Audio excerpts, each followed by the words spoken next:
Hey, I'm Chris Ralph, the professional prospector. I'm out in the beautiful Nevada desert today, doing a little claim staking work. But I wanted to talk to you again about my trip to Alaska. For those who regularly watch my channel, you'll know that I'm going on an amazing adventure experience this summer in Alaska, and that I am inviting you guys to come along with me. I'm taking Kevin Hoagland from the GPAA. He's going to join me, and Kevin's letting guys that friends of his know as well, and we should have a great group and a great time. Well, recently Kevin and I and Kib, the owner of the mine, sat down to have a little conversation and talk about the experience and what it's like up there and what a great adventure it's going to be. And I think you'd like to listen in and hear our conversation, because even if you've not planning to go with me this summer, if you've never been to Alaska, we're going to talk about what a great adventure it is, how much gold there is, and just a little bit about the geology and things. It's a really interesting discussion, and you should really enjoy it. I think you will. So join me for this little discussion, and we're going to get started with it right now. Hey everybody, it's Kevin Hoagland, and welcome to the On the Gold podcast webcast. And today we have two very, very special guests, Mr. Chris Ralph, one of my great friends and the author of Fistful of Gold, and Mr. Kib Cannon, the owner and operator of the Gold King Creek, Alaska mine. And I'm sorry if I'm looking down from the camera a little bit, because I've got all these guys up on my screen. And welcome to Chris and Kib. Welcome to the On the Gold podcast. Thanks for having everything else. Good to be here. So guys, let's talk about Alaska. I was up there a couple of years ago at Gold King Creek, went up for 2 weeks, ended up staying 3 weeks, a lot of other things. Kib, tell me what's been going on since I was up there 2 years ago. Well, geez, after you left that year, we had a great season. A lot of people came in, and they all had just a great time prospecting for gold. Last year, unfortunately, with the COVID virus that come through, kind of hurt us a little bit, but we're still able to provide service for some people, and had a great time putting it down. We found some great pay dirt, and everybody really had a great time getting out there and running the gold hogs that we have available. We've also built our own boxes this year, so we've got some steel ones that are a little bit bigger. Does take so you can fill it a little bit faster, but again, always the trick, making sure you get your tailings out of the way, but they're easier to operate, which is a really good thing. Doesn't break the legs off. So really, we're really excited about the new equipment. We stacked up a big pile of pay dirt for people to dig in, so that way people can be able to sit there continuously and dig without having to continue to bring pay dirt to them, which has been a big issue. And then for God, so what else have we gotten done? Last year, we had some great prospecting for nuggets. I've had a couple of guys come up out of Arizona that are great metal detectors, and it was unbelievable the amount of gold that was found in my test trenches of old. I thought there was no gold in these trenches, and when you got guys down there pulling out nuggets, I had to scratch my head a little bit and go back and look at where I missed. And again, as you well know, there in the old Gold King Creek, everything's in different strata layers that run through, and you could go right past a nugget vein and be digging below it and not get anything. So it was quite exciting. It's been able to open back up more areas. I've actually we got a lot of customers over there this year with the Mine Lab metal detectors, and every time I cleaned up a cut, they would go in there and they'd find more gold that I'd left behind. So that's really opened my eyes up some more. So sure. The excitement, we've did a little bit more modifications out there. It's still a gold camp, so but we got a little bit more heat going on a little bit, got more leaks fixed in the ceiling, which is always a great thing to do. I mean, for me, all those years, those leaking roofs didn't mind to me. I just had buckets catching all that rainwater, but nowadays, I guess you got to fix the leaks in the ceiling, Kib. So I've been fixing the leaks in the ceiling and getting that done. Again, we've got a new porch up, so fixed some railing last year. So place is looking top notch. We'll have more of that done when people arrive this year. Boy, and again, the excitement that we have is just unbelievable. This year is really going to be a big one, and I'm really encouraging people to take advantage of what we have. So Sure, absolutely. What about dredging? I know that you were going to open up a few areas for dredging and make some cuts. Is that Well, all? Oh, look at that! Look at that I've look on got his some face. dredges. It's always kind of comical. You know, again, you've been out there in Gold King Creek, and you know the first thing they did was just suck up a big hole, and I kept there and sit there and watching it, and they got done at the end of the day. They didn't have any gold, and I said, well, how far deep do you want to go down in that hard pan? Because last time I checked, the gold's about 2 feet up above where you're at. So they wanted to dig that big hole so they could get their wetsuits on and get down there like a real suction dredge. And I told them, well, you could have done that with a pair of hip boots and stayed on the pay. But that's really what happens when you're doing a suction dredge, is that, again, with that pay being where it's at, if you don't realize that, it can cause you some issues, and you'd be sucking up dirt, just creamy yellow hard pan that doesn't have anything in it. So got a real kick out of that.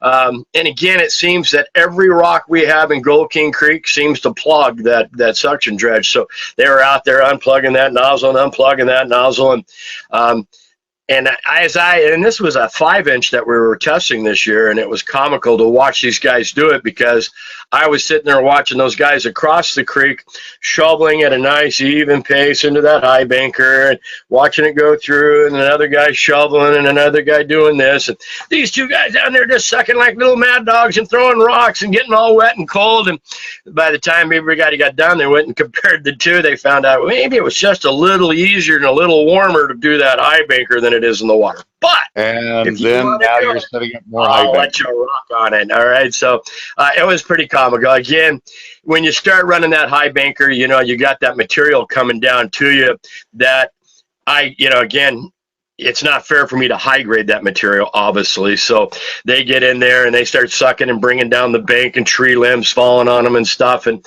that's where they all said, yeah, I think we're going to go back to the high banker because we enjoy the warmth and they can get more gold. So, and again, I try to make sure it is that way.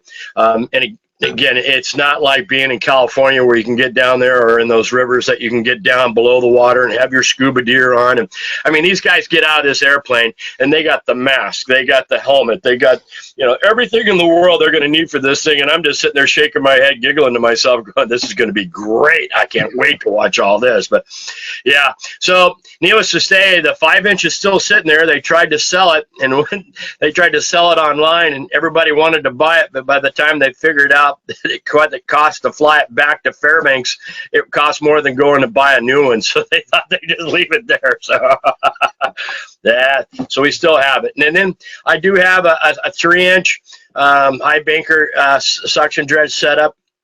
Again, kind of the same thing. It's it's a lot easier to bring that material through the high bank that's already been dug up and placed there than having to sit there and try to suck it that's already still pretty hard into the pay dirt itself. So that's a big deal. And keeping those tailings away from the sluice box, and having that area to not bury yourself back onto it. So couple, again, still stuff that we can expound on. I still encourage anybody to do whatever they feel like doing. That's why you're there, is to try and to work on the different stuff. And I'll try to oblige to make sure everybody can do that deal. So Sure, absolutely. And for me, the ability to just go out there, walk across, or ride the quad across from the porch, and just be on the high banker with that massive pile that you brought out there. It doesn't get much more convenient than that. And then it was great gold. I mean, I have no complaint about the gold that I brought home. Well, again, I spoil people. You know how I am. If I get something that's really good, I'll call in, Big Bertha, and we'll bring him in there and we'll fill it up and go drop it. I may give you an extra pile for the day, but that does, again, it's kind of like being, I kind of call myself a drug dealer. Is once I start giving them that good stuff, they get all riled up and they can't go back to that other stuff. I got to have that good stuff, Kib. And I giggle at them. I tell them, look, this is mining. Some days we're going to be hot, and some days, well, it's a dry hole. So we got to keep on rocking that way. So that's true. And the one thing I do like that you do is that when you bring that material over, and I want to make sure everybody understands this, if you're there, the rocks are not pulled out. It's not being run through a grizzly. It's not being run through a screen. that will slow you down, and it'll actually help your recovery by spending the time getting those big rocks out and everything else like that. But I think the biggest rock that we had to move was, I don't know, probably, yeah, somewhere in that neighborhood, 36 inch. It's Not about that the big of a standard deal. for us. You know, if there's anything bigger than that, I usually try to pick it out. I don't want you to have to hurt yourself. But, you know, I'll give you an 80 pounder to move, and you know, if it gets that big. But again, those bigger rocks, as I have found, is that they have fine gold on them. And Oh, yeah. again, if you get them up there and you wash them off, you're going to pick up a couple more pieces by washing them off. So, and again, you never know what that big rock may have in it also. So again, it's always kind of a fun way of washing off those grenades and seeing what they got. So, Yeah. I don't think there was a big rock that we moved out that we didn't clean up and have good gold on them. So, right. Yeah.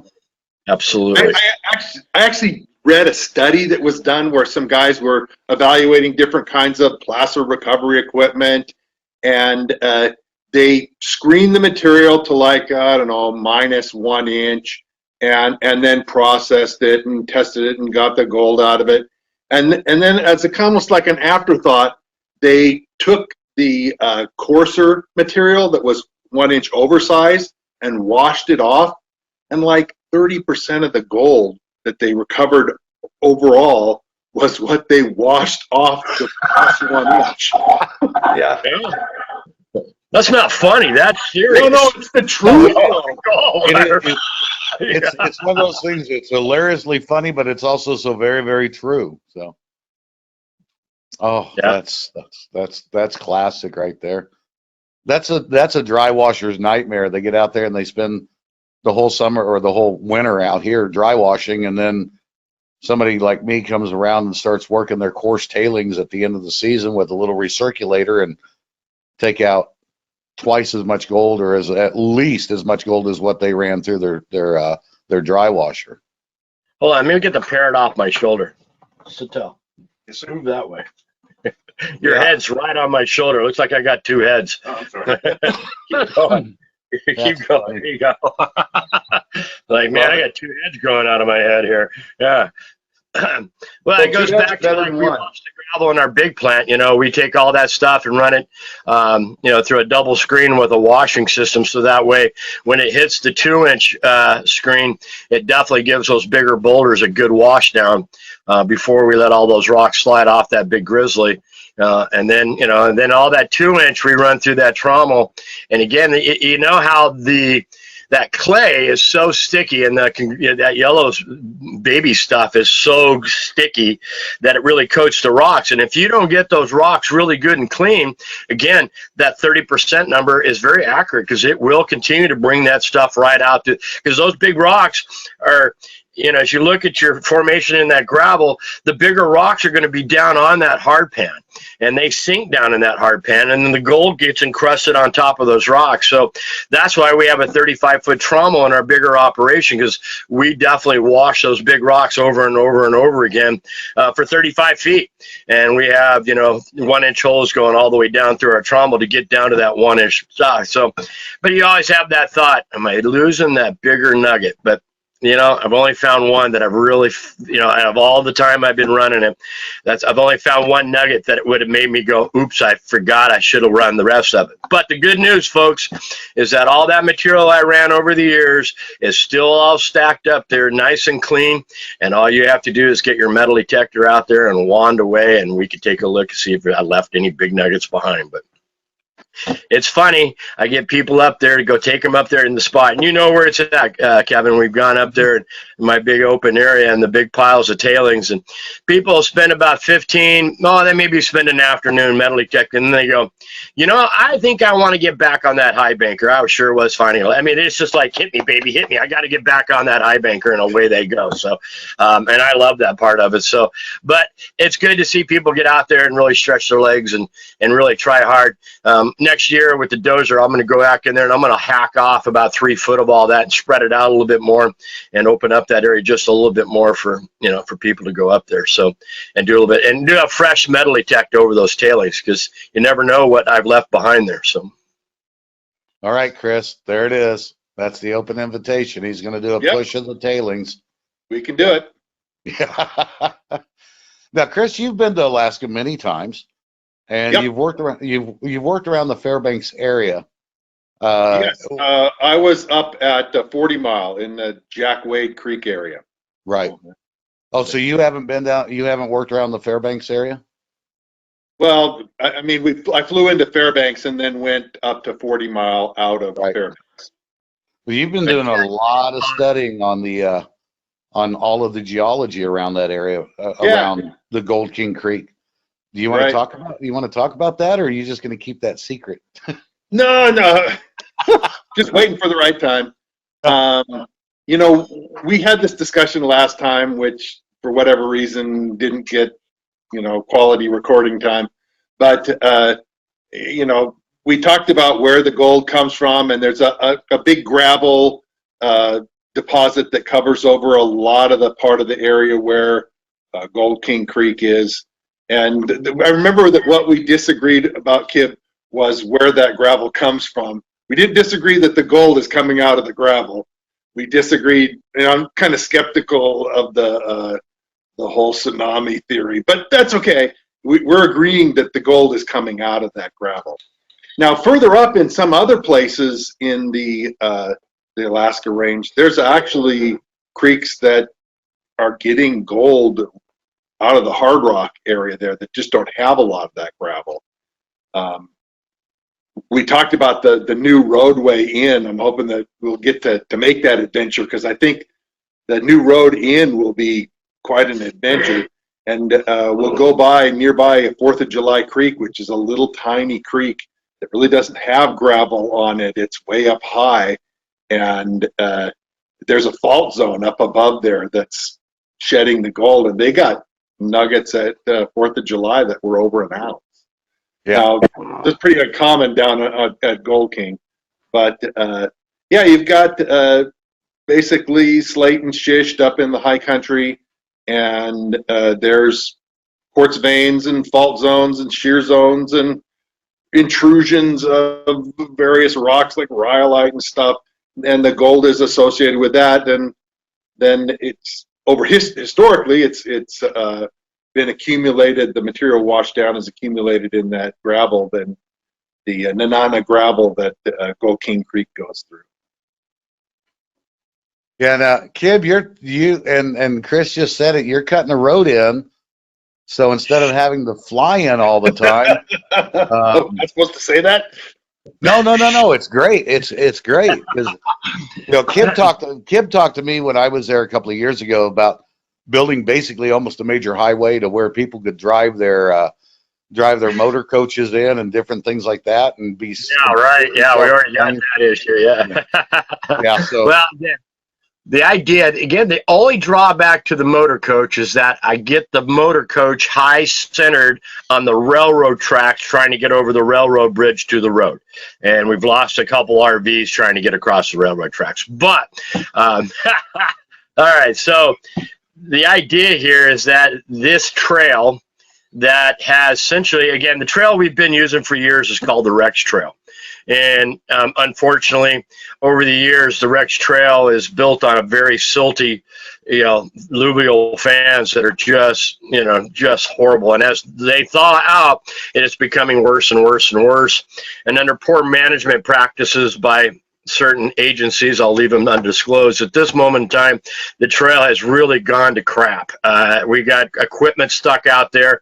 I don't have any equipment stuck out there, but there are people out there currently that have some pretty big track vehicles stuck in it and can't get them out. And I'm sure I'll be getting that phone call shortly to go out there and extract them that they have before. So since I'm the only one that's got that equipment out there. But we've had to come back with a thought of bringing in a road, and bring it into that area. So with that, I have found through my studies of the Rex Anna Trail And the direct stranded trail has not been used probably since the early 1900s, so it's well overgrown.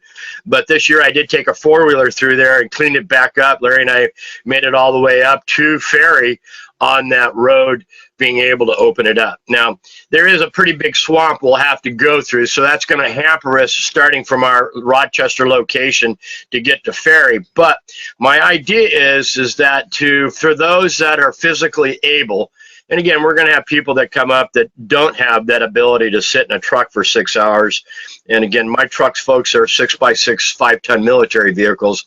And again, it takes some effort to get in them, let alone ride in them. So we will, I'll be utilizing those. So what we do is I'll take the customers down to Ferry. And once we get down to the Ferry crossing, there is only one bridge across the Nenana River, and that is the railroad bridge. But there's a walkway on the side of the bridge, only suitable for very small four-wheelers. So it doesn't even take the new, Polaris 550s can't even go down it. So, Right. But we'll have something that'll be able to get us across the river there on the bridge. And once we get across the bridge, that's where the 6x6s will be located. And then with that, then we'll start up. And again, this is a major highway. It's the road that goes up to the windmill farm on top of the mountain there. And it's a highway that Golden Valley has built that's, again, a golden highway that you can't get to. We all laugh about it because it's on the other side of the river, obviously. Right. So we'll take that, go up that river or up that nice road up to the top. And once we get to the top, we'll drop off down to Liberty Bell, the old Liberty Bell mine, which is an old hard rock mine that's in there, and drop into Eureka Creek, which then that takes us right down to the Totatlanika. And that's the headwaters of that big river, and we'll cross that, and then we head up towards 4th of July Creek and all those, escapes me, all the other creeks that are in that area. And again, it goes up quite high, as Chris said, that as we get up into that upper side, it'll be a breathtaking views. And folks, we're going to be in the Alaska range, not out in the flats. You're going to be in the mountains themselves, deep high walls on each side of us as we go, and crawling through the rocks of the creek. We'll have to cross that river. And again, that's the wonderful thing about using my 5-ton military vehicles, is that we got 54-inch tires on it, so we can cross that river without any issues, no matter what time of the year it be or any kind of flooding conditions, without any issues. And then after we cross that middle section, it'll drop down into the Tatlanika River, and there's a mining camp there. And that'll be where the creek called Grub State Creek, which was pretty famous back in the time, that will be meeting up with the Tatlanika. Right above us is Last Chance of Moose Creek, where some active mining is going on. The real great guys in there. And I'm sure once they figure out I got customers, they'll have to come down and show off for us and what they're doing. They'll probably enjoy having some people out there anyway. And then from there, we'll go right up Grub State Creek, which is a real pretty easy trail. Again, I'm not eager about removing all the tundra, guys. That's my biggest point. I really don't want to get up there and start scraping off what I call the insulation for the permafrost, because once we start scraping off that tundra, it could start causing us muddy issues and everything. So we'll try to keep it as frozen as possible, keep it as natural as possible, and stay on our beaten path. And then that'll take us up into the headwaters of the Gold King Creek. And again, that's where we always stop, at the top up there anyway. So we'll be right there at what I call Dead Dog Gulch, and you'll see the operations that we have up there at the top of the creek, and then we'll enjoy our 7-mile drive down Gold King Creek to the camp. So a good 4 to 6 hour adventure, just depending on how many times we stop. I would like to eventually get with the owner of Liberty Bell, and maybe we could stop there and hang out and do some metal detecting there. Again, have places that, again, if people really want to get adventurous, we could stop and camp out and hang out and do it, and go in sections. That could be a trip within itself. The Tatlanika has been a big deal for me. I've want to get down. There's it cuts through the schist down there at its mouth, or where it cuts through below below Grubstake, Kursk, and Roosevelt Creek. It cuts through a real ridge of a fault of schist that cuts through there, and nobody's ever suction dredged that area, and that would be right on hard rock. So, and again, people haven't done it because a lot of water blows through there, so we want to watch that as we go through. But it has huge potential. My best pan came out of that area with 177 colors in that pan, so that kind of tells you how hot that area could be for us in the future. So, and again, I'm thinking about, again, it's one of those areas I'd like to put a camp there eventually. So again, always thinking about how I can improve that Alaska adventure for people. And you've got a 5-inch dredge, so we can take care of that one pretty quick. That one there, that's where the 5-inch dredge belongs to. And oh yeah, you talk about dredge. I found, we came over, oh yeah, this is so cool, guys. You will not believe this. Larry and I are on our 4-wheelers, right? And we get down in Eureka Creek, which nobody's ever been in Eureka Creek that I'm aware of, right? And we get to Eureka Creek, and we're cruising around in our 4-wheelers, and off to my right, I see this big square thing, and it's about the size of an RV sitting in the woods. And I look at it, and I keep looking at it, and it's got a big old stinger sticking out of the front of it. And I said, Larry, I think that's a suction dredge. And he's like, not up in the mountain. They're like, dude, I think we got a suction dredge. We came back. It was a 12-inch suction dredge that somebody has built up there in the mountains and never used it. And I mean, it's like brand new. And it's got a 1950s International pickup truck as the cab with all the controls in it and everything. Dudes, we got to figure out how to get this thing out of there and get it to work. Because I mean, Larry and I. Oh, no. Yep. Oh, no. See what happens? Do we completely drop him?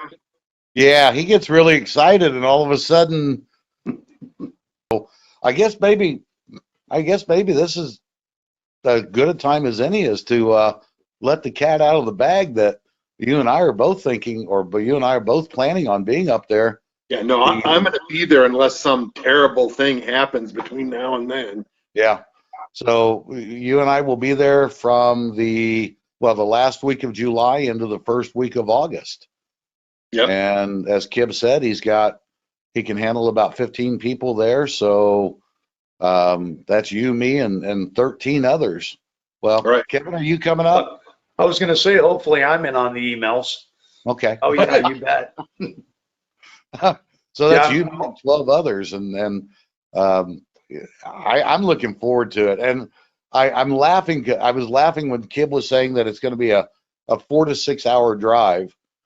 And everything I've read about 4th of July Creek and those areas that we're going to be driving through, the first thing that came through my head was you and I sitting in that truck telling the driver, stop here, stop here, stop here. Stop turning here. back.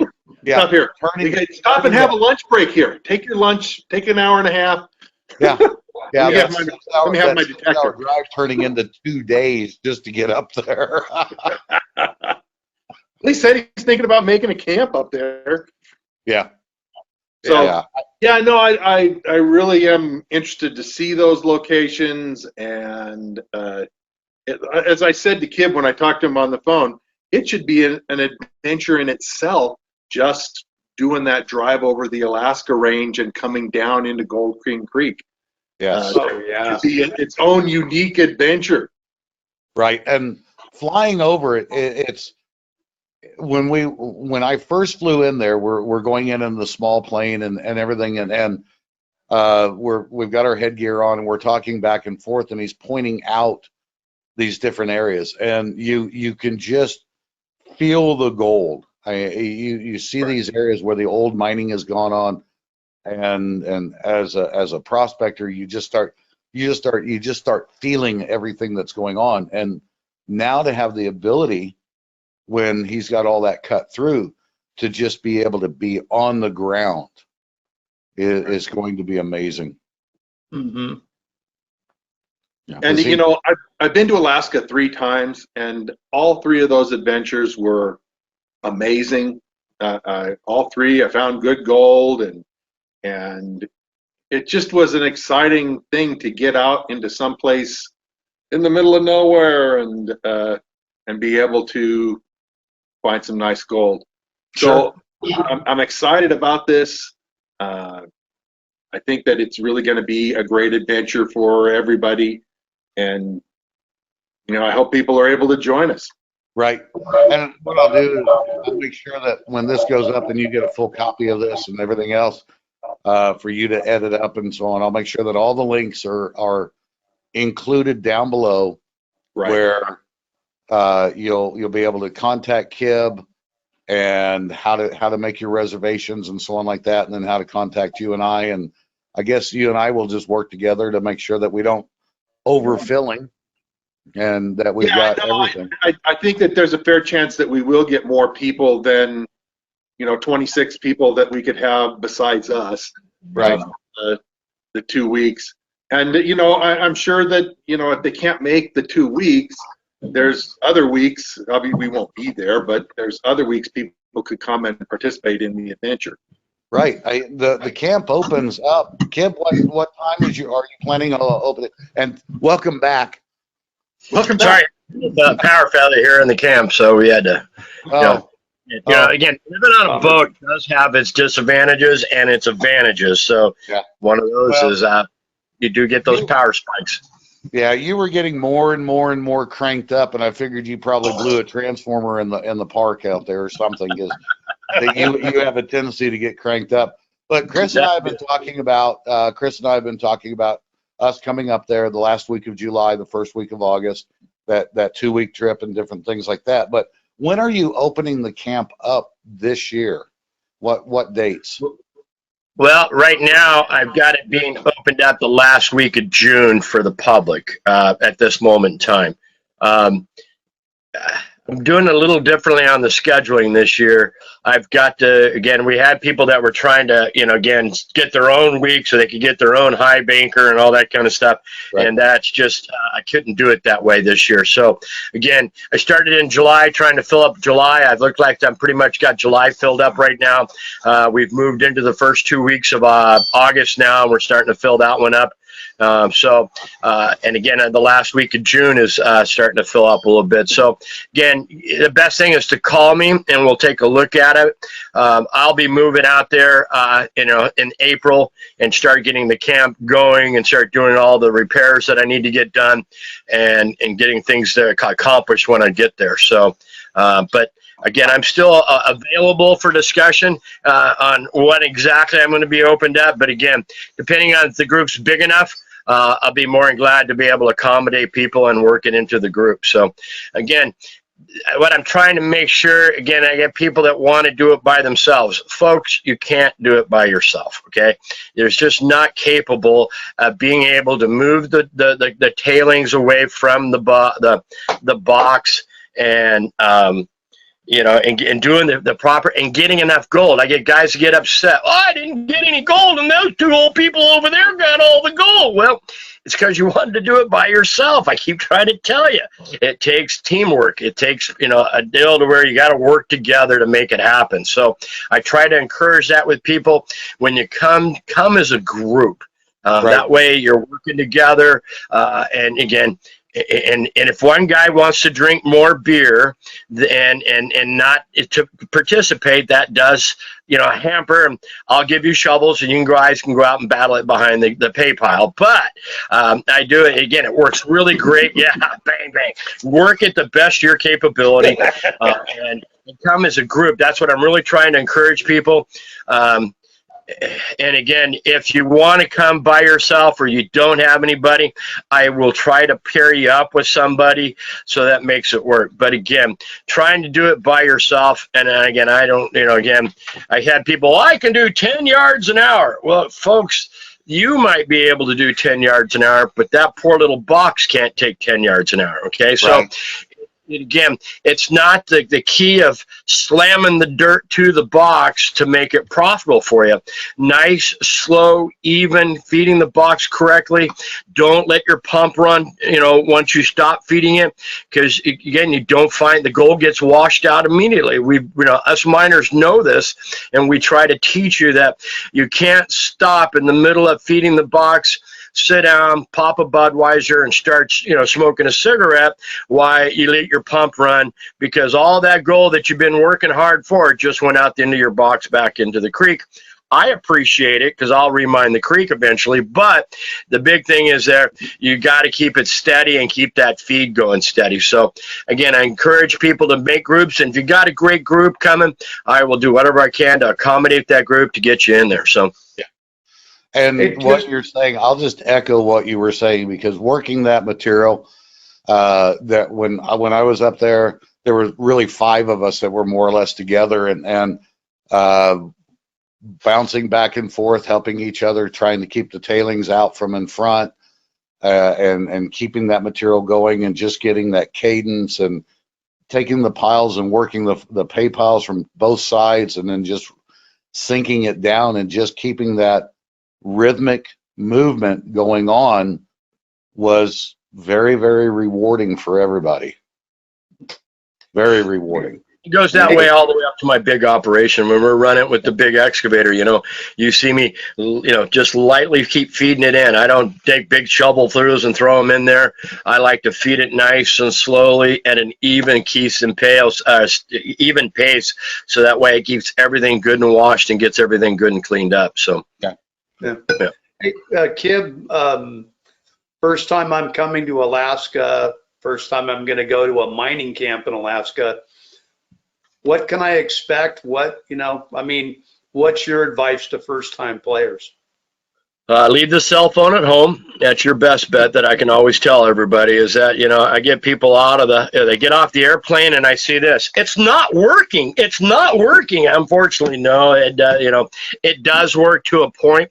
And be prepared that internet is probably not even close to dial-up internet, and those are those things that you got to be prepared for on that. So there's the part that I like to tell people is be prepared.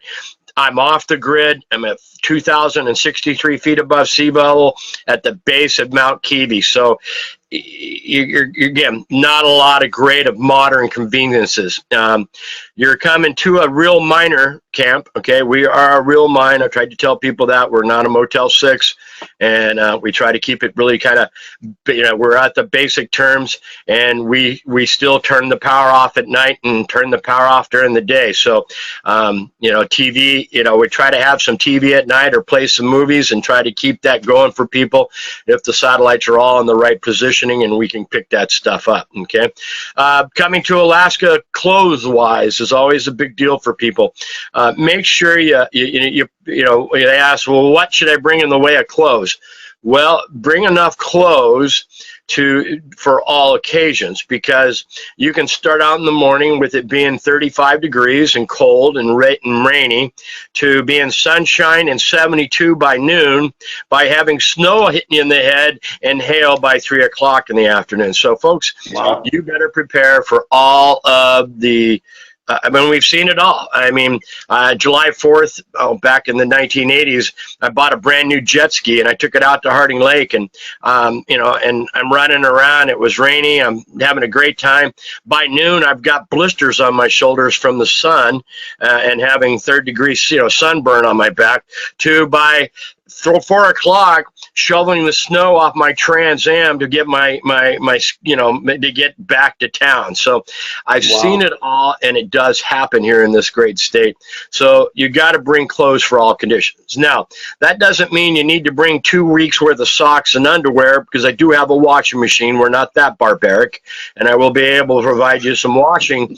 Will help you clean your clothes and keep your clothes clean.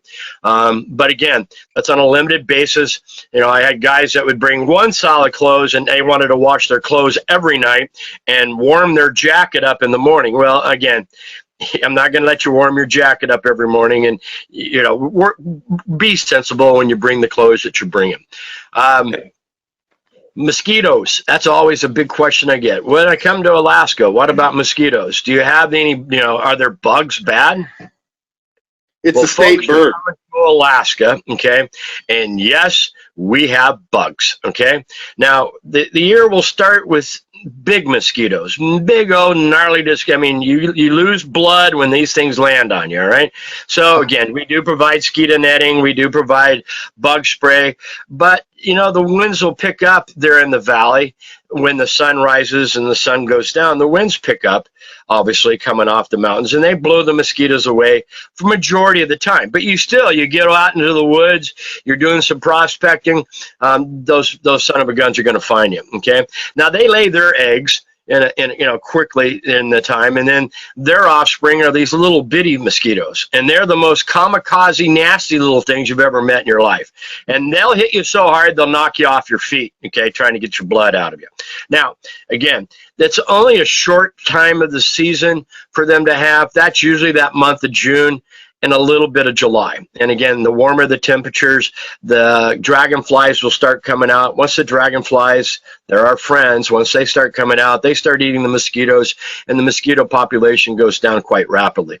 And then they're going, oh, so you don't have any bugs in July. Oh, no, that's when the gnats and the black flies all hatch, and you have to deal with those guys. So, again, folks, God didn't make the perfect, he made gold mining in the most hardest place that you have to imagine. That's why we have gold, okay? We don't have good fishing, and no, there are no places where we don't have any spiders. That's a good thing. And we don't have snakes. That's a good thing, okay? But other than that, you're going to probably have to deal with what we do have to offer. Yeah, no scorpions, no snakes. Did find some little frogs one day, but that's about all the reptilian I've ever found in Alaska. So now there are daddy long legs out there. You don't have to bring a sleeping bag, Kevin. I'll provide you a sleeping bag, some nice bedding and a pillow. Let's see what I do have. Flushing toilets. I do have instant hot water heaters, so if it's a long day, I don't have your problem having you sit in that shower for 20, 30 minutes and washing the day off, because some days you just got to do it. So other than that, excitement, okay, is always a big deal. But if I tell people also, I was telling Chris Roth the other day, is that you got to come halfway healthy, okay? If you have any kind of situations that I'm diabetic, I'm allergic to bee stings, my back is bad, whatever it might be, please be prepared to know that this is a pretty rough and barren place. So if you need immediate medical attention, 911 doesn't work, okay? And it will take me approximately 50 minutes to get a helicopter, somebody out there to get you and then get you back to town. So that's always what I caution people to, is that we got to be prepared for, we're in the boonies, so let's be safe. And if you've got health problems, it may not be the best program for you. I hate to be that way, but it's really got to be safe. And again, I've had people shoot themselves in the legs with Bull 44s, and I've had people have compound fractures riding motorcycles because they didn't pay on the trail. I've dealt with it all, and we've never had a death, and I want to keep it that way. So, and I do my best. I got a defibrillator there in case somebody has the big one, and I'll make sure. And I just got done going through first aid course. I'm all recertified on my first aid. So I'm just one notch below an EMT now. So, and he's also a ship captain. I am Captain Kib. Thank you very much. Yeah, that's very cool. Now, talking about all of that, I want to throw this out. I wear a CPAP, and a lot of people wear CPAPs. The generator does go off. You have ample batteries there, as long as people know, as long as you know that people need a battery for their CPAP. Now, if you run on a CPAP like I do, it is a very wise investment to go out and buy the inverter, the 12 volt to 120 volt inverter. Kib will supply you the battery, but he doesn't supply you the inverter, and it's up to you. When you check that battery and you see where the charge is on it, that you take it back over to the shop so they can charge that, because there's nothing worse than having your CPAP machine go dead in the middle of the night and you're trying to sleep because you want to have a great day the next day, and you're just and it's just not going to happen. So get an inverter. It doesn't have to be a massive inverter, and if you have a CPAP, look at what the voltage and wattage, look at the specs. And you can buy those things online. You can get them just about anywhere. They're really inexpensive. The one that I have for having up at Gold King, I think it was $21. Now, I would say $25 is max you need to spend on one. Yeah. And yes, we do have the deep cycle batteries for people. And I had a guy last year. He came knocking on my door about 2:30 in the morning. He goes, "My battery's dead," and I'm like, "Oh, man, that's really strange." So I go in his room, and he's got his electric heater plugged into it. I said, "Dude, Well, now. you're alive, it's going to run that electric heater. So if you're cold, let me get you another blankie." He was just like, "Oh, I thought I could run everything." I thought, no. So yeah, but with the CPAPs, yes, I do understand that, and we do have those type of systems that will be able to help people on that situation.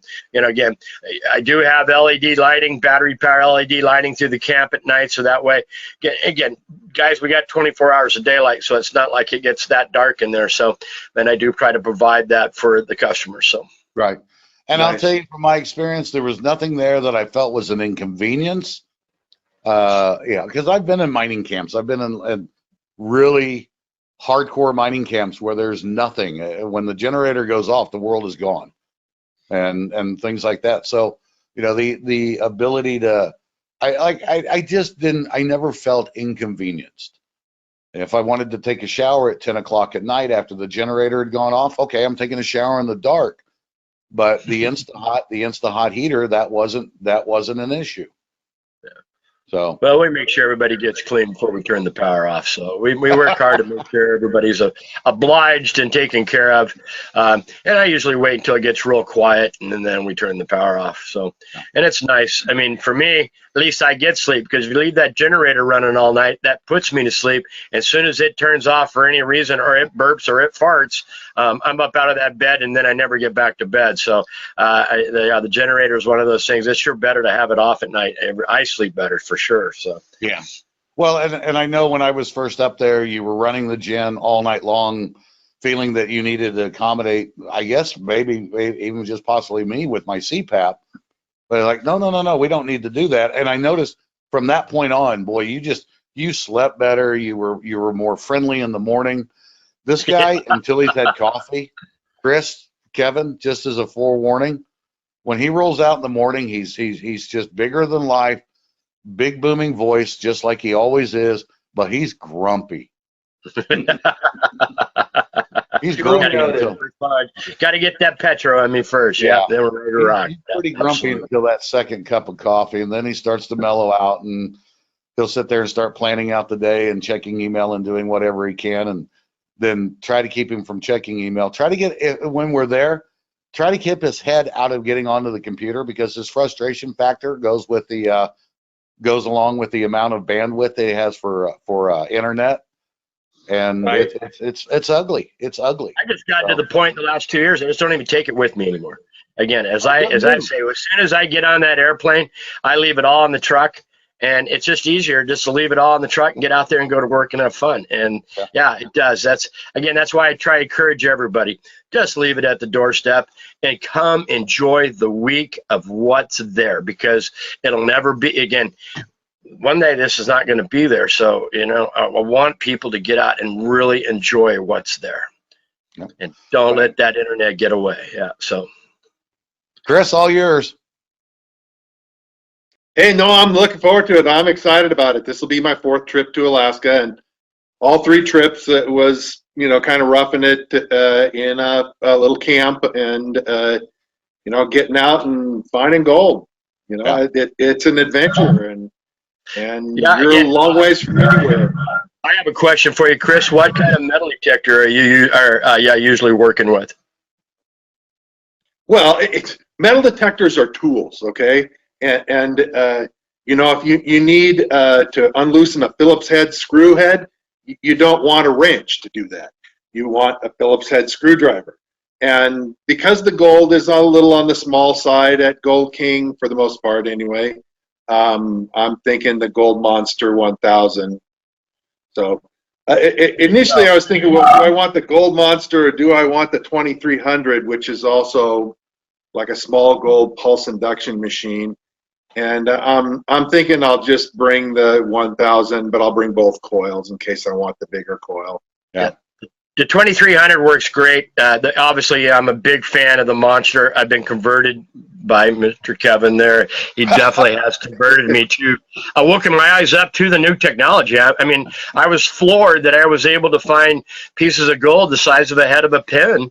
And again, when you get done with a cut, and I can zip over that cut in 5 minutes and find gold that I've left behind, gentlemen, that's the kind of tool I want to use. I'm just sad that I kept going to these, the Radio Shack $5.99 special. So it really opened my eyes. But a reason I bring it up is that I see these guys come out with these GPX 7000s, and I understand that's a great machine, and it provides a lot of, finding gold deep down. But I have never seen any success on Gold King Creek with one. Usually customers end up buying my monsters and going out and utilizing the monsters or renting a monster from me and doing much more. I'm doing way better with that machine. So, but I have seen the 2300, and it does find those little nuggets at a little deeper rate, and really has brought some gold. So I have enjoyed that. But again, I'm eager to see the new GPX 6000. I understand it's got a lot of potential coming forth. So, but it is a little expensive unit from what I understand. But I would like to see it also. So, What GP 6000? The one I got the Oh, price. no, it exists. Nobody's arguing that it exists. Yeah, I They just know. won't tell you anything about it. I know. Oh, you haven't seen one either. Oh, so I'm not the only guy that hasn't seen one. Okay, good. 'Cause I thought I was just the unprivileged one. So. But the 800 has worked real well. I mean, obviously, it's a good machine. The small coil is definitely the way to go out there, and I've seen more results with that smaller coil. Yep. Right. Yeah. And No, the GPZ 7000 at Gold King Creek is like trying to loosen a Phillips head screw with a wrench. I absolutely agree. You know, if there's places, if you're trying to loosen a big old bolt head, you don't want your Phillips head screwdriver. You want a wrench. Yep. And so for Gold King Creek, the 7000, it's a great detector, but it's not. It's for certain applications. And Yeah. I had one. I made the decision. Go I ahead. had one, and all I could find were pieces of airplane parts that some airplane had crashed in the creek, and I'm in the creek pulling out aluminum tubes and aluminum for siding. I'm like, oh, this is not a good deal. Somebody splattered here, but it was an old fuel plane that crashed in the creek years and years and years ago, and then the creek has just spread it down the creek. But, man, I found more aluminum with that GPX 7000 than I ever found any gold. So, Yep. Yeah, the and they'll be last bringing time I was out though prospecting, before the weather turned cold, I had my 7000 and I found a nugget that weighed almost a quarter of an ounce with it. So it's a good detector in the right place, in the right area, in the right application. well, again, that's probably one of those that people used it up in the big cut area where all those big wash tailings are. If somebody really had it in there and used it as serious as they wanted to, they could probably come up with some bigger pieces in there. So, and in the future, we might have places for people to go to use that kind of machine. We're working on it. I know that's been a part. I know that's been a part of a lot of discussions you and I have had over the last couple of years as well. So, well, does anybody else have any questions? Yesterday I was on. I was talking to a joint venture capitalist investor on another project I got going on, and I won't share the details yet. But he said, "Yeah, I looked you up, and I got to tell you, interesting article about you." And I thought, "Oh my God, what did this guy find out about?" And he goes, "Yeah, that Kevin Hoagland, he did a real good job talking about you." And I was like, "Oh boy, yeah, he painted a good picture of me, but yeah, that's all me." Yeah, I was like, "So thank you." And again, here I am out there trying to, do one other thing, and there my gold mining history pops up, and I'm laughing and giggling, going, "Yeah, that's me." So, yeah, thank you very much. So. You know what? If I'm not mistaken, and I haven't reread the article in a long time, I think there were a couple of spots in there where I talked about you being a little bit on the grumpy side at times. Yeah, I mean, again, yeah, I run a pretty strict ship, folks. So rock the line, do it right, and my expectations are high, and I'll go out of the way. But yeah, I will. I let you know right away that if you're doing it wrong, I'll be yelling from the other side of the creek on top of my dozer, telling you, hey, clean out those tailings there, boys, and get on it. So, but yeah, I can be a grumpy guy when things ain't going right. And again, it's all about running that ship straight and hard. So that's what we try to do. Right. So you've talked about the gold hogs. You've talked about the new boxes that you built. Is the Prospector still up and running? The Prospector. Well, the Prospector works quite well with the new bearings put in it. So let me tell you, I put some new pillow blocks on it at the end of the last season, and we did a little bit of few more modifications to it, and that is what Larry and I are going to take to the next level and start building that box, because I really think in the future I would like to have a real nice couple rows of those set up with customers all being run off one 8-inch pump or 6-inch pump that would be valved into that one deal. Again, saving us fuel and being more economical. And man, that machine is just, as old as it is, and tens of thousands, again, I'm going to say tens of thousands, maybe 100,000s of yards I have personally shoveled through that machine. It just keeps on ticking, baby. And yeah, I did. I put the new bearings on it last season at the end of the year, and we were still shoveling gold right through that son of a gun. So, and it runs very well. And again, I'd like to just build a little bit bigger version of that in a 3-inch pump system. And boy, that, again, you could be able to move more dirt with it and get more dirt through it, and obviously a better gold recovery. So, and again, working on that for the future. So, yeah, it's an incredible machine, and I remember working one years and years and years ago. When I saw that sitting out there, it was like, oh man, this is old home week for me.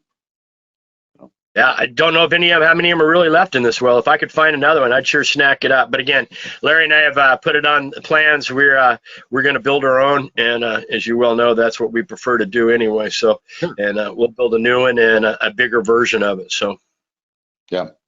How's the portable wash plant coming along? Did you guys get that up and running? The small wash plant?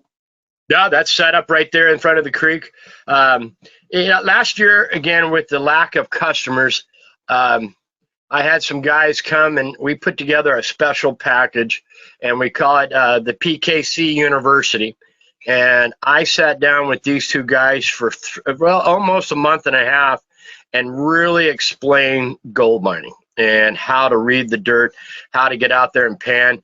And I actually let them run that plant, and they did a great job with it, and it was a lot of fun. So again, that's one of those things that for the right price, I can be persuaded to come to the PKC University, and we'll definitely show you how it works, and give you a little bit of knowledge on it. So again, it's just a 2-man deal, and it's and we'll have a lot of fun with it. But it does give you the opportunity to understand the geology and do what we do and how we look for the gold. And it takes the Gold Rush shows to the level of what they don't show you on the shows. Okay. Sure.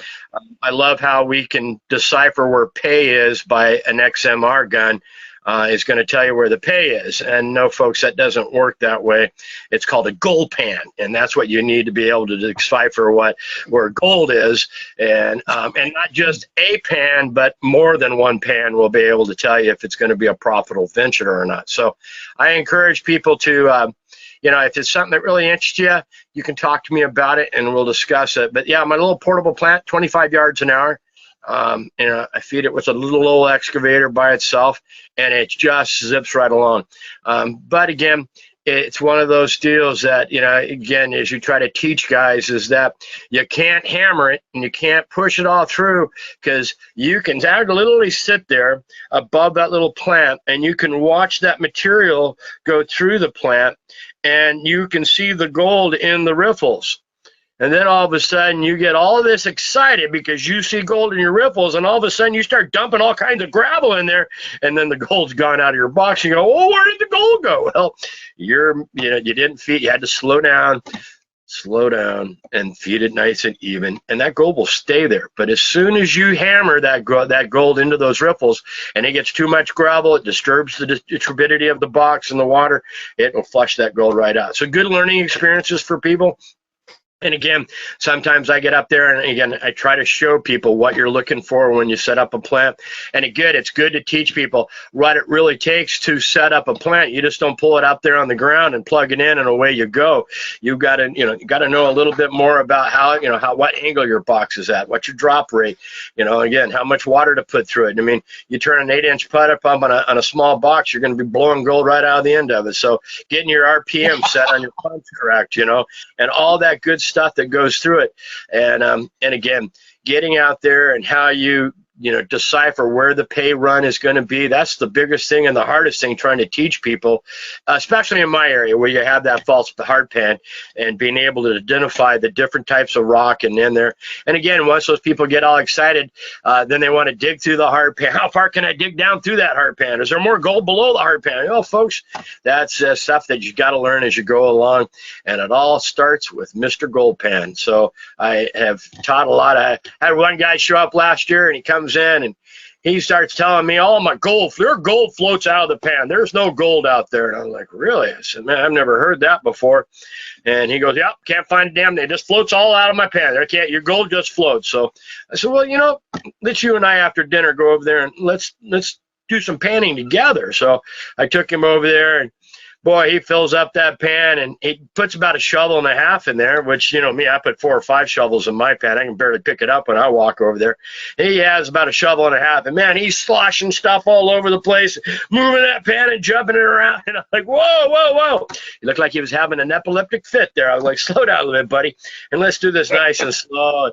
Then we cleaned all the rocks out of it nice and slowly. And when we got done, he had a pan full of gold, and he goes, "Well, that's not floating. Why is this gold different than the style?" It's your panning style, folks. So I have the patience. I'll sit there. I'll teach you how to pan correctly, and take that time to do it right. So and again, that's where you'll start having a lot of fun and prospecting correctly. So Sure.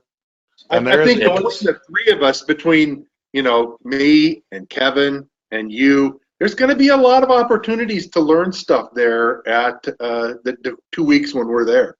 Yeah. Absolutely. It's going to be a good opportunity. Yeah, I was going to say, it sounds like just the price of admission is worth all the training you're going to get. The gold is just gravy. Yeah. No, Come and have I fun. absolutely agree. I mean, I would have loved to have spent more time just out doing what I wanted to do while I was there, kind of a vacation, but with the number of people that were there, and I just went into training mode, and I really had no problem with doing that and taking people out and taking people out into some of the different areas with the metal detecting and so on like that, and running around with you looking at some of these different areas and just really getting the lay and looking at those things, and then bringing people back into those things so they could see some of the other opportunities, because there's a lot of other opportunities. So Absolutely. yeah, I'll put a link in below, and it'll be for everybody once it's up. Chris, when you post this and you edit up for what you want, Right. the links will be down below on how to contact Kib to go ahead and book your trip. Go ahead, Chris. I was going to say, for booking the trip, Kib, you want people to send you a deposit? Absolutely. So Absolutely. what kind of amounts are we looking at? Yeah, right now, again, it's more important. I got to have that deposit to get the fuel bought, to get the fuel in there, folks. So that's the important part. People ask me, "Well, what about COVID?" Guys, we'll get you to the mine, okay? I'm not closing my doors. I'm not rolling over, and I'm not playing dead, okay? The gold mine is going to be open. We're going to be mining gold, and we'll get you in there. And there's no better place to quarantine for 14 days other than Fairbanks, Alaska, and the gold mine, okay? So we'll take care of you. We'll get you out of there. We don't stay around in town. I do not encourage you, with the coronavirus thing continuing, I would encourage everybody to get into town. I'll get you out of town as fast as possible, no matter what the situation is. Don't go to the bars. Don't try to go do a tourist deal, because they will pick you up and they will sequester you. And again, it's just not one of those deals right now. again, people are still scared in Fairbanks, and we don't need to provide that to them at this moment in time. Now, if things lighten up before July and before the summer gets here and the miracle cures everybody, then we can rock and roll full get. But if not, we'll work within the guidelines. I've submitted my guideline practices. We will. So there's no better social distancing than in the middle of the Gold King Creek, and I make sure that all the sluice boxes are more than 6 feet apart. So don't worry about that. All right, I'll make sure. And you sleep more than 6 feet apart. So I try to make sure that you have your individual rooms. And again, everything is copacetic. We keep everything very sanitized, and we'll take care of everybody. So back to deposit. Yes, deposit's 50% up front when we start booking and people payment up, and we'll be ready to go. So, and again, you're probably going to have a COVID test, 3 days before you come up. That's probably going to be mandatory, I would guess. So get your COVID test before you come. And again, there's a way to get here. When you call me and you start booking, we'll talk about how to book the trip and how to get through TSA and the COVID station to get out to me immediately so we can get you out of there. So, and a lot of people, again, don't be wearing, I'm from Tallahassee, Florida on your t-shirt. That's not a good thing. Sunglasses, dark sunglasses, good mask, hat pulled down, and don't let anybody look at you and keep on rocking. So, do the beard deal. Make sure you look like an Alaskan. Don't shave. Maybe don't take a bath. They won't ask questions. Just keep on moving through the TSA. I'm kidding. All right. So, but that's all big, important stuff. So. Yeah. And one of the things that Chris and I talked about that we both feel that we're both very much adamant on is that the timeline that was thrown out there was really because that's going to be after most of the population of the United States has had their vaccinations, both of them, so on like that, which will make, hopefully herd immunity will be somewhat there, but there's still going to be some concerns. But, as long as we can get through and get into Fairbanks, and as you said, don't socialize. If you have to spend the night, if there's any way that you have to spend the night, the hotel right across the street from the airport, I know that they're sanitary, they're clean, the whole 9 yards, all of that. So in and out as quickly as possible. But I will say, Kib, again, if it's Chris and I and Kevin on that first truck going in, that's not going to be a 6-hour drive, man. It's not going to be a 6-hour drive. Might be 3 days. Yeah. 3 days sounds good. Yeah. I'll bring a wall tent in case we get stopped when we get all wrapped up into something else. So yeah, again, it's going to be, hey, stop here. And I can't wait. We'll disappear. And we'll disappear for a few hours. So again, I will make sure that we have supplies and a wall tent that we'll be able to survive as we come in. And I agree with you.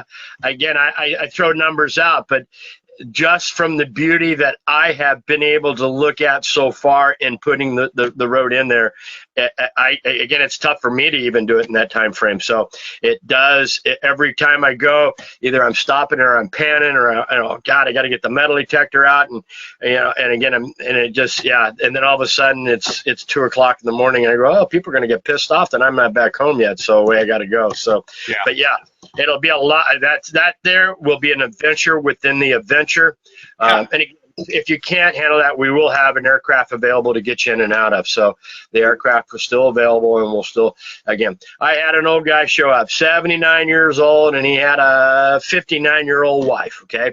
The old guy was doing pretty good. And he got out there the first day, and he started digging.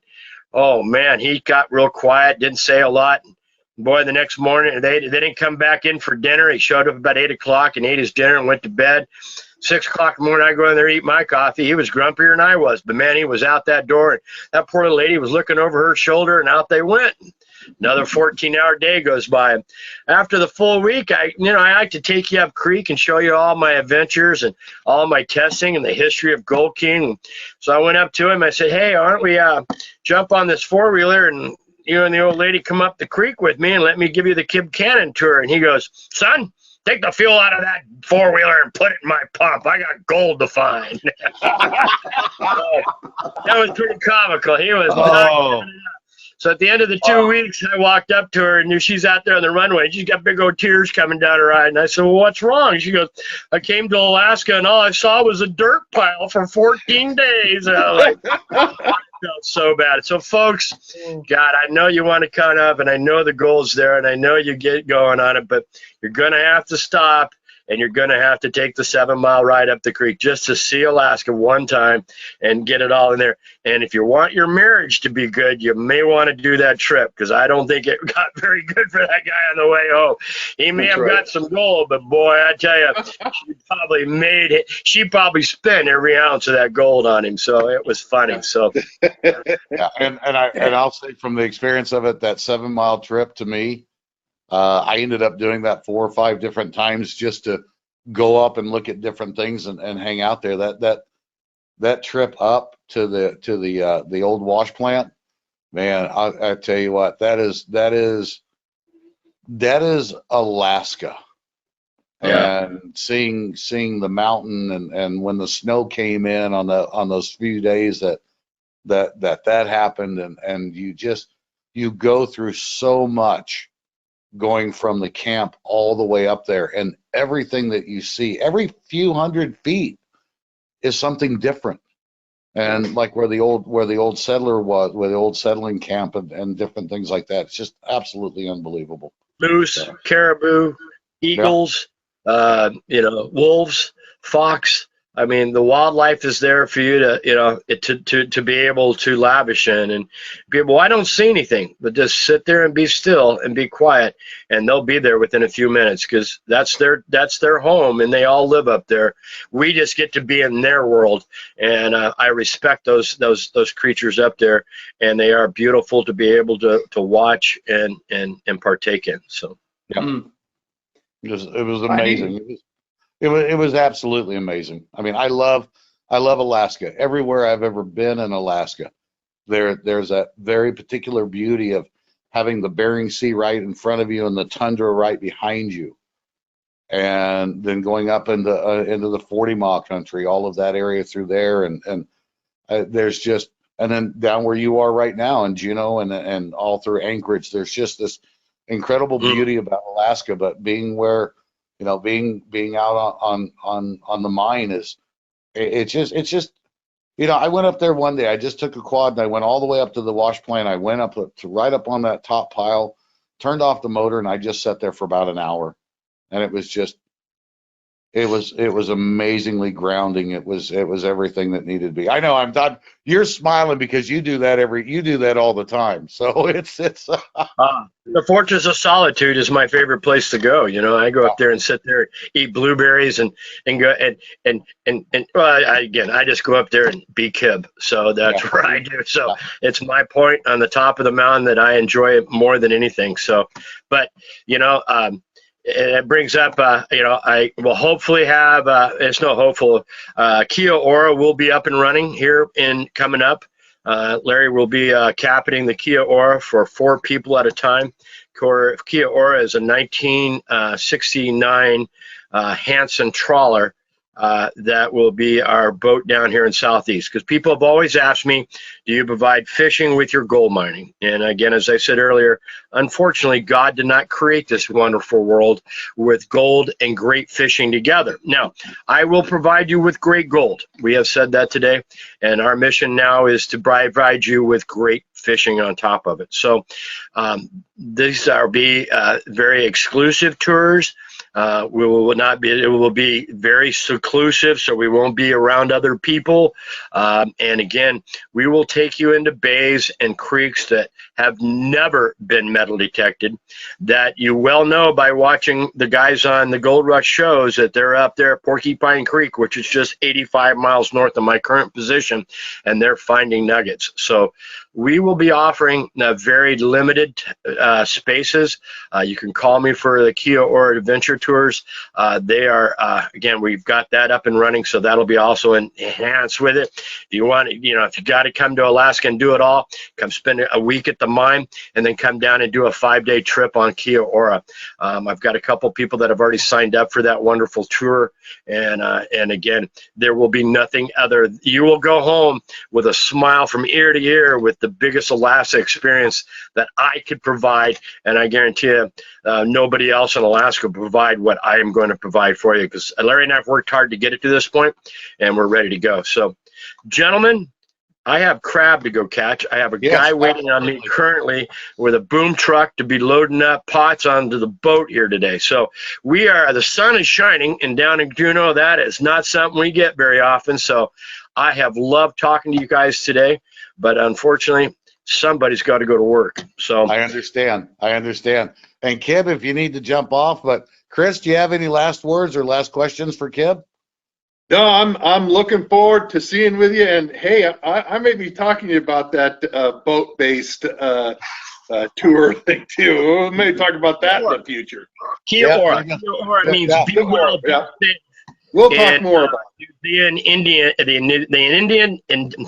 The indigenous people of New Zealand. It's called. They use that in their greeting, Kia-ora, and it means hello, be well, be safe. So. Kia-ora, my friends. So look forward to it. You definitely can call me on it. I'd love to have you. And again, it is a special trip that we've been providing. And again, there will be no other like it that you've ever experienced in your life. So it's again, none of it is. That's why I call Gold King Creek, Alaska Adventures. If you want to venture in your life, you got to call the Kib, because I'm going to put it in there. So I promise you. Nice. Yeah, and Thanks, I can Kib. tell you're getting antsy. So go ahead. I can tell you're getting antsy. I'm going to keep everybody else on here for a couple of more minutes. Go out, get your pots on the boat, and go out and catch some crab. All right, my friends. Love you. Over and out. All right. Take care. Man, this is going to be an incredible summer. I just can't think of a better way to spend a couple of weeks in the summer.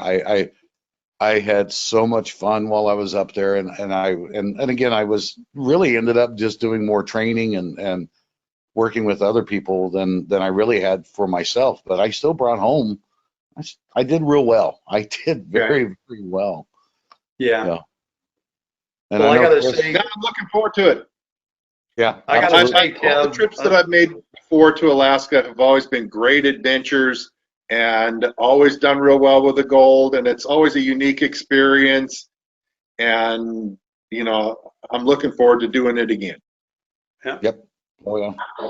Well, I'm just AB, your thinking. first trip to Alaska. What are you thinking? I'm thinking it's going to be amazing, and I'm just thinking of all the things. I won't have very many clothes because I'm just thinking of all the things I'm stuffing in my suitcase. First thing I'm thinking, I got to have a recon. Got to have a recon sluice. So Yeah. that's and my and I got to bring my Equinox. But other than that, I'll just have to figure out what clothes I'll be able to take with me. I might be wearing 6 shorts and or 6 shirts and 3 pairs of pants on the plane. Well, and what he said about layering or how to dress and so on is so very true. Yeah. There were mornings that I would start out where it would be in the high 30s, low 40s, and you're pretty well dressed out, and you get over there and you're running material, and by noon you're down to your muck boots, a pair of cargo shorts, and a t-shirt. But you don't take your gear and put it very far away, because by 1 o'clock or 2 o'clock it can drastically change. I've been a lot of places in Alaska, but I've never been in an area where it was so susceptible. It may have been the time of the year because I came in right at the 1st of June, but it was so susceptible to just almost immediate weather changes. And that was, there were days where seriously, just at the end of the day, you felt like you were warm, and then you felt like you were freezing. And we had, and I've got a video of it somewhere. I've got to find those files. But it was raining on one side of the lodge, absolutely clear blue sky on the other side of the lodge, which is 35, 40 feet away, to the other side. Wow. And then 15 minutes later, it was hailing on that side of the lodge and still clear. And then it started to get a little misty on that side of the lodge as it started to snow on the other side of the lodge. And it was not like, the cloud just wasn't moving. The temperatures were changing, and it was just really interesting because we went from rain and sunshine to mist and snow in the matter of 15 minutes. And we're all standing on the front porch. You walk to one end of the porch and you're in the snow. You walk to the other end of the porch and you're kind of in a fog. And it was just weird. So, yeah, guys, I'm looking forward to this. I'm looking forward to spending time with Chris and you, Kevin. I'm just really looking forward to this. For everybody, I mean, please join us. It's going to be pretty limited, and those spaces are going to be really limited. And I know Chris has got a lot of people that want to go. I've got a number of people that will just get in. So I think it's going to be more of the, I hate to say it this way, but you know, I shouldn't say first come, first serve, but if you have any questions. No, but it is. Yeah, it is. It really is. And if you have any questions, I mean, feel free to reach out to Chris, feel free to reach out to myself. Right. We'll answer the questions the very best that we can. So are we putting in our deposits all together? In other words, should we be talking to you two about putting it all together to put it in? No, take care of it on your own? No, Pardon? Yeah, through through Kib. Kib. Yeah, okay. Yeah, anything that has to do with the actual booking absolutely has to go through him, because when he figures out fuel and everything else. Look, the old trail, and he was talking about the old trail coming through. When I was there was one time that they had to fly fuel in because the trail was in such bad shape that they couldn't get a rig in. And then the next time they were able to bring a truck in, or he brought in his 6x and had fuel on it. No, I'm sorry, he was using the track vehicle. He was using his track vehicle with the fuel tank on it. But there's been times where the only way to get fuel into that place is on an airplane. And when you start talking about that, you know, you think about then, and this is where if you're thinking about coming up, think about being economical with what you do, like not running your pump all the time and not doing this and not doing that, because quite frankly, you take Alaska's got pretty high fuel prices to begin with. And then you think about adding that per gallon weight cost onto an aircraft or onto something else. Fuel gets really, really expensive, and fuel is, I'll tell you what, fuel's a bigger commodity up there than a ribeye steak. Yeah, no, it's when you have to fly it in, it's north of $10 a gallon. Oh yeah, absolutely. And he told me what one of his fuel bills were. I'll let him talk about that someday, but I'll never discuss it. Large. You could just say large. It was large. It just, when he told me, I just shook. I absolutely shook, and it just made me feel horrible. So, all right, guys, down below there will be links to get a hold of Gold King Creek. There'll be links to Chris Ralph, Professional Prospector. There'll be an email link for myself. And if you have questions, if you want to know, you know, a little bit more about Gold King Creek, definitely reach out to Kib. I got a funny feeling he's going to be on a crab boat for a few days, so it might be a little tough. More than willing to, just look. We'll see you there. We'll see you in Alaska. But we're talking the last week of July, yes, and the first week of August. Yeah, I'll tell you what. We're going to be there. We keep talking about that, so let me actually do this. So we were talking about the week of the 25th of July. That's the Sunday, the 25th of July through the 7th of August. So that 14-day period there. So 25th through did I say 25th through the 7th? Yeah. So that's the 2-week period that we're planning on being there. Gosh. Most guests will be there for a week. Most of the people coming in will be there for a week. If you have the money and you want to stay and there's space, you can stay for 2 weeks.